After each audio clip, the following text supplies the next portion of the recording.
Jéhovah, Jésus-Christ, Saint-Michel, Dieu l'Éternel des armées, gloire, honneur, magnificence en ton nom au plus haut des cieux.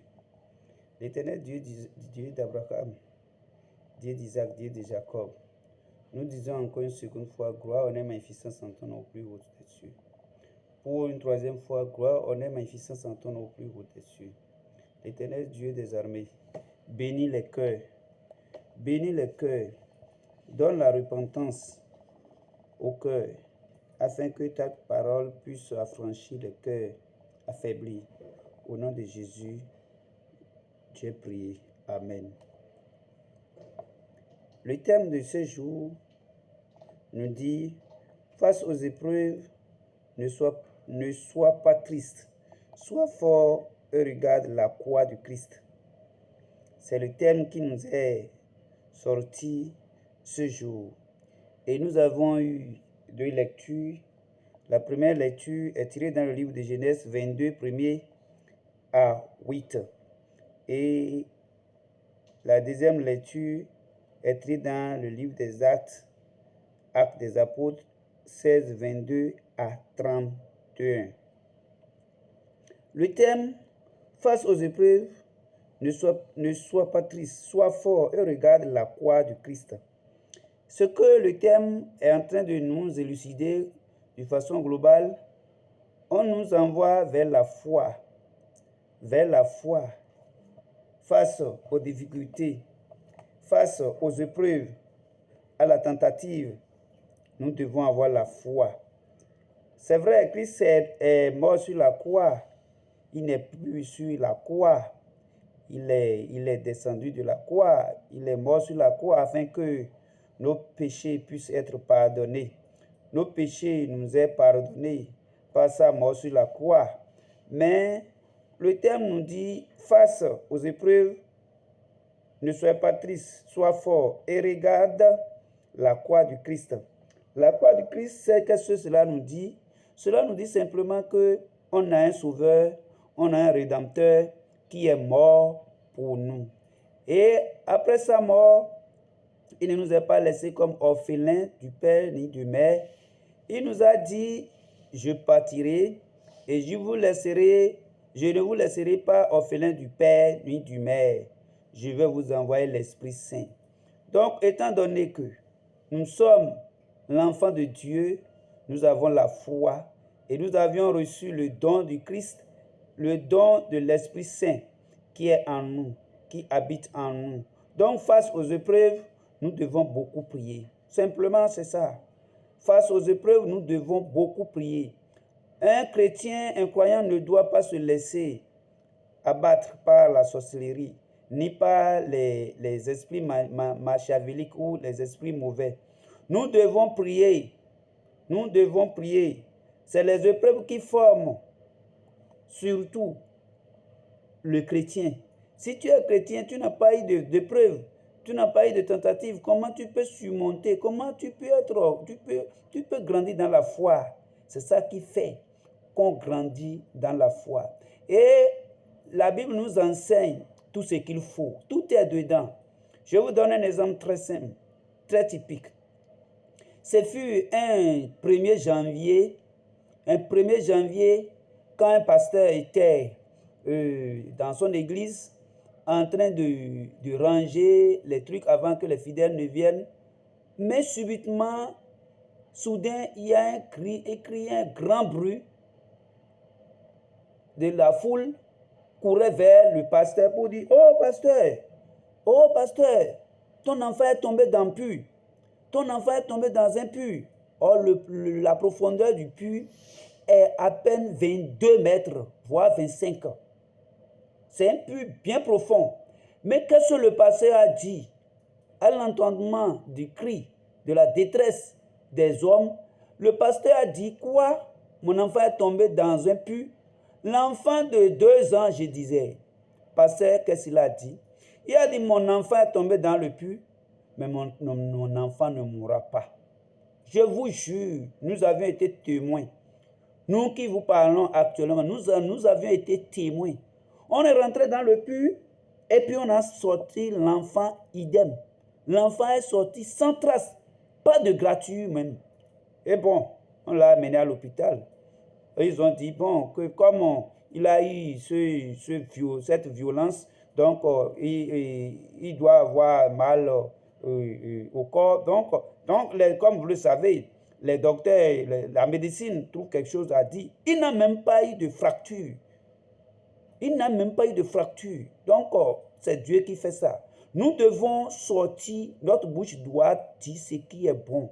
On doit prophétiser. Pasteur a dit, mon enfant ne mourra pas. Effectivement, l'enfant n'est pas mort. Il va de la même pour tout un chacun de nous. Donc, face à l'épreuve, nous avons deux choix. Soit nous la surmontons ou nous la laissons abattre. Mais Dieu nous enseigne ici, nous devons surmonter les épreuves. Très souvent, nous pensons que nous n'avons pas le choix, que c'est plus fort que nous. Non, mon frère, je dis non.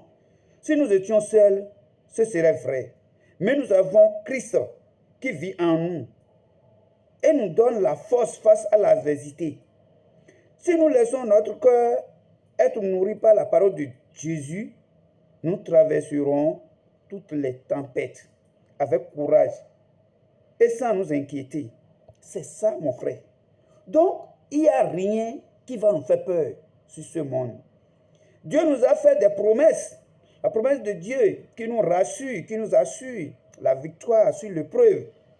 Si nous prenons peut-être Jean, chapitre 10, verset 33, qui nous dit ceci.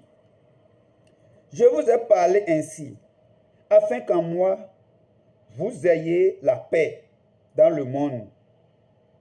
Vous avez à souffrir, mais courage, mais je suis vainqueur du monde. Donc Dieu, notre Dieu, il dit, n'ayez pas peur, que lui, il est le vainqueur du monde.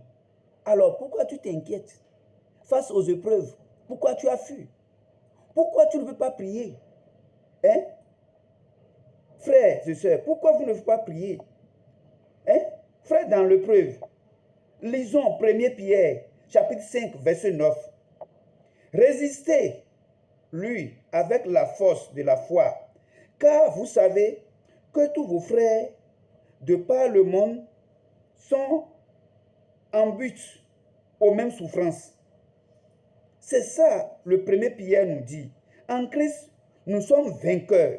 Si nous lisons 1 Jean, verset 4 à 4, vous, petits enfants, vous êtes de Dieu et vous avez vaincu ces gens-là, car celui qui est en vous est plus grand que celui qui est dans le monde. C'est le livre de Jean, du 1er Jean, verset 4, 4, qui nous dit ça. Donc, ce qui est en nous, ce qui habite en nous, l'Esprit Saint qui est en nous, est plus grand que ce qui est dans le monde. Nous ne devrons pas avoir peur. Face aux épreuves, nous devons regarder la croix. Regarder la croix de Jésus-Christ, ça veut dire quoi? Ça veut dire, mon frère, ma soeur, prie, prions l'Éternel pour demander la clémence de Dieu. Hein? Jésus nous a rendu inébranlables face aux obstacles. Jésus, il nous a rendu ébranlables face aux obstacles. Alors, et pourquoi tu as peur? Pourquoi tu as peur aujourd'hui, mon frère, ma soeur? Si nous lisons 1 Corinthiens 15, 55 à 58, je lis au nom de l'Éternel des armées. Ô mort, où est ta victoire? Ô mort, où est-il ton aiguillon? L'aiguillon de la mort, c'est le péché. Ce qui donne force au péché, c'est la loi. Rendons grâce à Dieu qui nous donne la victoire par notre Seigneur Jésus-Christ. Ainsi, mes frères bien-aimés, soyez fermes, soyez inébranlables. Prenez une part toujours plus active à l'œuvre du Seigneur, car vous savez que dans le Seigneur, la peine que vous donnez n'est pas perdue. C'est le livre de 1 Corinthiens 15, 55 à 58 qui nous dit ça. Alors pourquoi tu as peur? Pourquoi tu as peur aux épreuves? L'épreuve est notre portée. L'épreuve est à notre portée, mon frère, ma soeur et frère. Alors, Lisons 1 Corinthiens 10, verset 13. L'épreuve qui nous est atteinte n'a pas dépassé la mesure humaine. Je disais, l'épreuve qui nous a atteint n'a pas dépassé la mesure humaine. Dieu est fidèle et il ne permettra pas que vous soyez éprouvés au-delà de vos forces. Mais avec l'épreuve, il donnera le moyen d'en sortir et la force de la surmonter. C'est le 1 Corinthiens 10, verset 13 qui nous dit ça. À l'entame, je vous ai donné un exemple. Je vous ai donné un exemple. Alors, le pasteur dit, mon enfant ne mourra pas. Il dit, mon enfant ne mourra pas. Je vous donne encore un autre exemple, très simple. Il y a un homme de Dieu qui, au cours d'une conduite, il est dans la circulation, l'esprit lui est venu. Et qu'est-ce qu'il a vu? Il a constaté que bientôt il fera un accident. Bientôt il fera un accident. Alors, il dit quel a été son mal. Que quand l'esprit lui est venu, quand l'idée lui est venue, il allait prier pour rejeter cela, pour dire, moi je ne ferai pas accident. Hein. Moi, au grand jamais, je ne ferai pas accident. L'autre bouche là est sacrée. Nous devons prier à tout moment, même partout où nous étions. Nous devons être en mesure de prier, de prophétiser. Étant donné que l'homme de Dieu n'a pas dit ça, à peine 500 mètres ou demi-kilomètre, il y a une motocycliste qui est sortie brutalement dans une vent et l'a cogné. L'a cogné. Et toute sa moto a été broyée, toute sa moto a été cassée. Mais lui aussi, il a eu de gratillon. Et puis, mais il n'a pas eu la fracture. Mais, après l'enseignement assez fidèle, mais c'est ce qu'il nous a dit. Il aurait dit en ce temps, lorsque le diable s'est présenté devant lui, pour dire, tu feras un accident bientôt. Il allait rejeter ça. Il allait rejeter ça. Vous savez, notre Dieu, Jésus-Christ, vous savez, il a eu des tentatives. Après avoir gêné pendant des années, des mois, pendant des jours. Mais vous savez que le diable est venu, l'a mis alors au rôle de charpente, au rôle de la charpente de l'église. Et il dit, regarde tout ce qui est sur ce monde. Je te promets, tu seras en possession de tous ces biens-là. Il suffit de tomber de ce toit et atterrir sur la terre. Mais qu'est-ce que Dieu a dit en ce temps? Jésus dit non, que l'homme n'est pas sur cette terre pour ses biens du monde. Il dit l'homme n'est pas sur cette terre pour ses biens du monde. C'est ce que notre Seigneur nous a dit en ce temps. C'est ce que notre Seigneur nous a dit en ce temps. Je continue toujours dans notre lecture pour vous dire aussi. Christ nous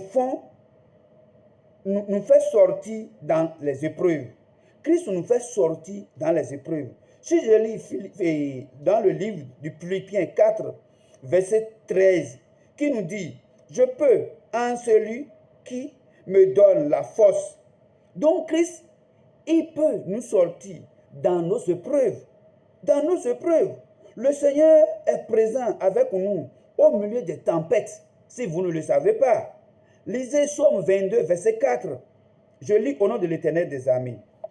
Si je traverse les ravins de la mort, je ne crains aucun mal, car tu es avec moi. Ton bâton me guide et me rassure. C'est le Psaume 22, verset 4 qui nous dit ça. Alors, pourquoi tu as peur? Pourquoi tu as peur face aux épreuves? Ton enfant est malade. Ton enfant est malade. Et tu es souvent affolé.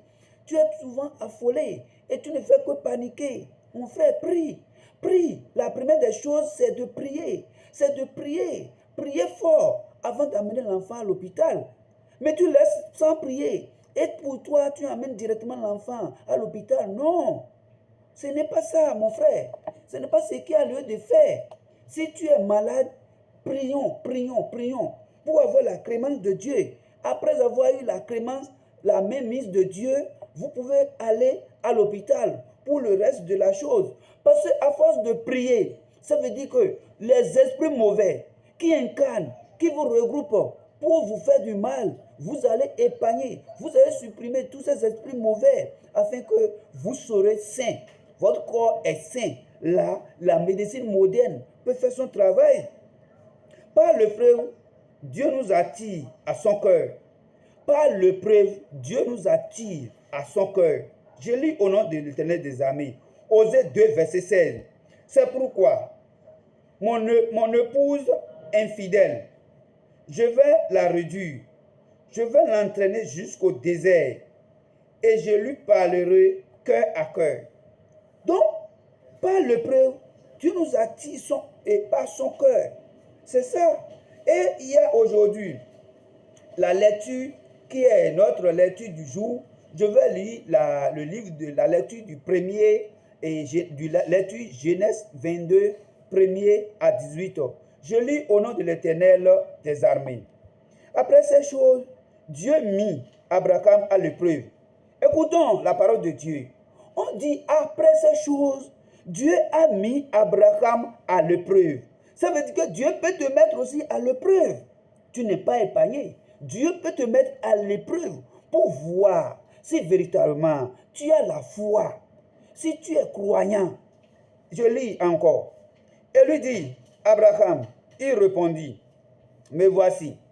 Dieu dit, prends ton fils, ton unique, celui que tu aimes, Isaac, va-t'en au pays du Morija, et là, offre-le en holocauste sur l'une des montagnes que je te dirai.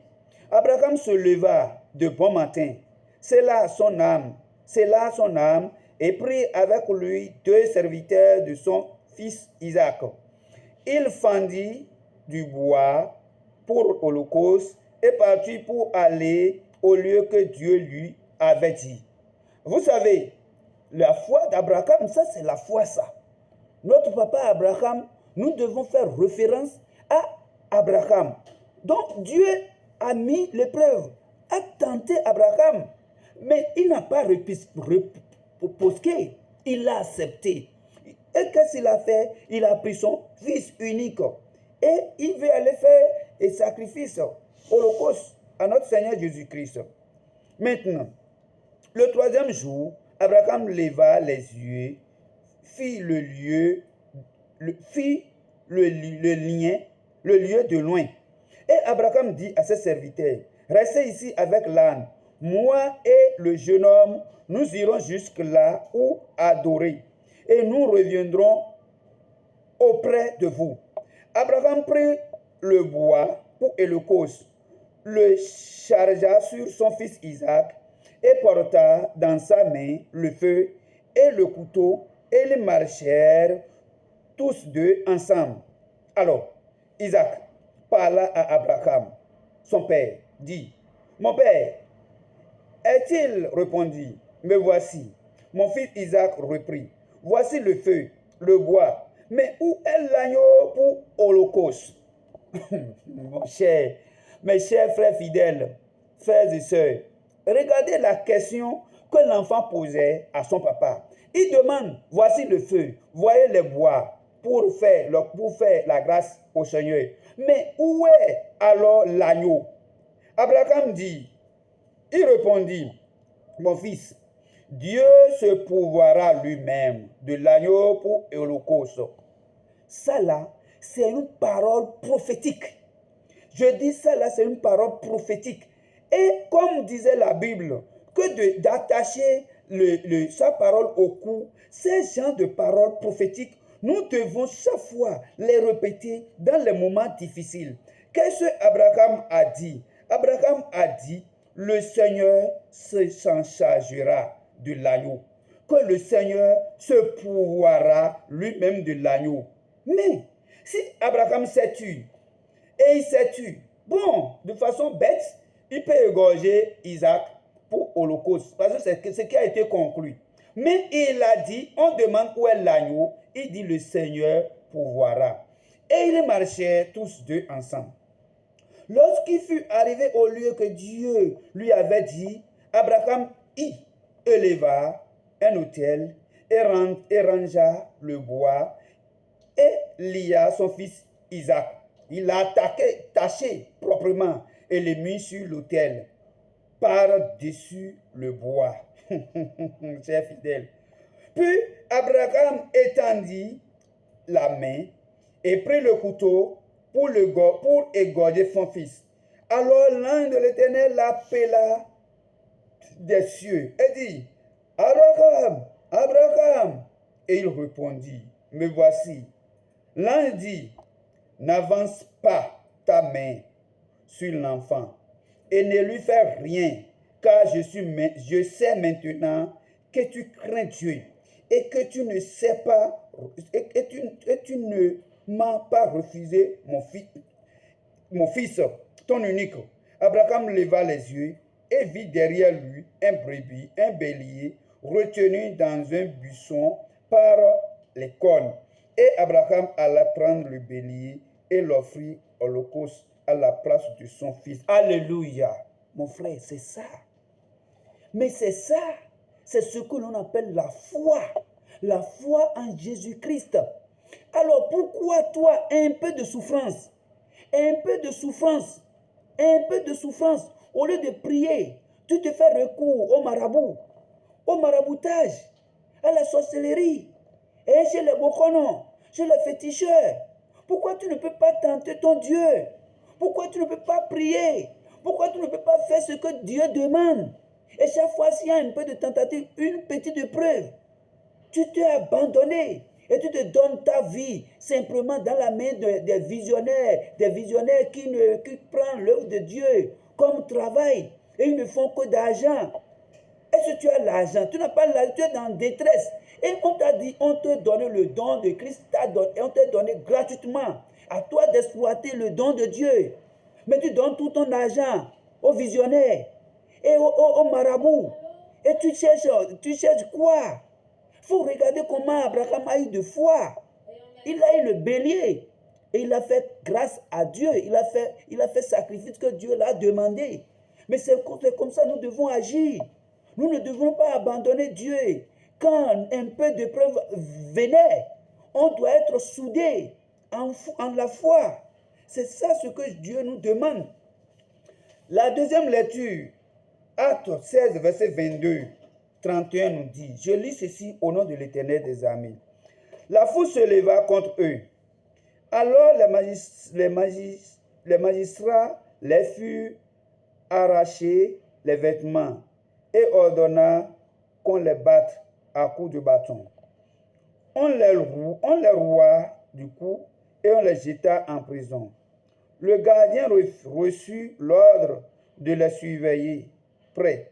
Pour se conformer à la consigne, il les enferma dans les cachots et puis reculer et les arracha les pieds dans les blocs de bois.